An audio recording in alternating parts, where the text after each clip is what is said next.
کابل په ښار کې د 1919 کال د فبرورۍ په 23 نیټه غازي امان الله خان د مراد خانۍ په میدان کې د نظامي او ملکي مامورینو په وړاندې د افغانستان ازادي اعلان کړه. د په خپله وینا کې وویل چې سال له نن نه افغانستان په خپلو کورنیو او بهرنیو چارو کې یو مستقل هیواد دی او موږ به په هیواد کې داسې اصلاحات وکړو چې د ښځو او نارینه‌و ترمنځ په ټولو برخو کې مساوي حقونه تامین شي. د افغانستان ټول قومونه هغه خوا دغه خوا یعنی د ډیورنډ هغه خوا او دغه خوا دا ټول قومونه د دولت سره د غازي امان الله خان د دولت سره په څنګ کې ودرېدل او د انګریزانو پر ضد په اصطلاح جنګ پیل کړ او دا جنګ د مۍ په 3 نیټه پیل شو او یوه میاشت دوام وکړ یعنی د جون په 3 نیټه پای ته ورسید. بالاخره د ازادۍ د ګټلو په نتیجه کې افغانستان د 10 کلو په جریان کې ډېر سترې لاسته راوړنې درلودې. غازي امان الله خان د سیاسي خپلواکۍ د تامین په منظور د تقویې په منظور په هیواد کې اقتصادي او فرهنګي اجتماعي اصلاحات راوړل چې دغه اصلاحات په اصطلاح د هیواد د ترقۍ او د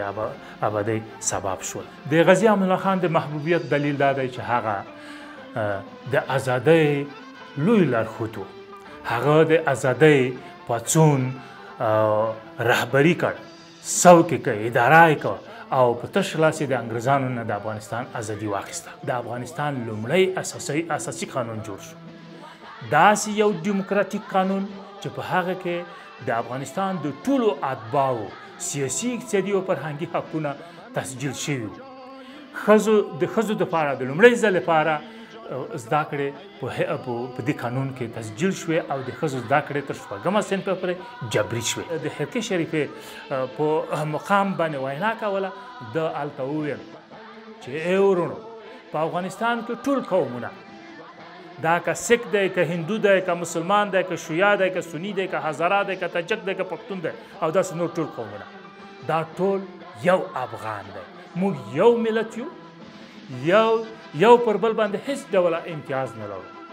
یو له بل نه کم نه یو، ټول مساوي ورونه یو، برابر ورونه یو، برابر حقوق لرو، برابر عجایب لرو. 12 هیوادونو ته سفر وکړ.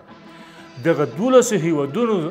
مختلفو هیوادونو ته چې د سفر وکړ د دغه هیوادونو سره سیاسي، اقتصادي او فرهنګي قراردادونه او تړونونه امضا کړل او افغانستان دنیا ته ور وپېژاند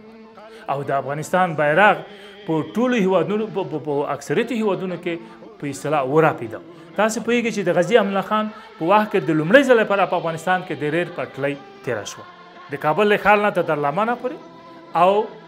د شوروي له سرحد نه کوش نه تر چمنه پورې دا په پلان کې وه چې د ریل پټلۍ هم کوشک یعنی هرات له چمن سره او چمن له کابل سره ونښلوي، مګر هغه وخت انګریزانو مخالفت وکړ. په 1918 کال وفات شو. دا یې په ډېر عزت سره په طیاره کې راوړل شو کابل ته او له کابل نه په طیاره کې انتقال شو جلاباد ته او په جلاباد کې په شهید باغ کې د خپل پلار تر څنګ خاورو ته وسپارل شو. که غواړو چې له دغه تسلط څخه، د دې بحران څخه، د دې ظلم څخه، د دې جګړې څخه، د دې ورور وژنې څخه خلاص شو، نو ښه خبره دا ده چې افغانان یو بل وزغمي، یو بل ته د اتحاد او اتفاق لاس ورکړي، د ورورۍ لاس ورکړي.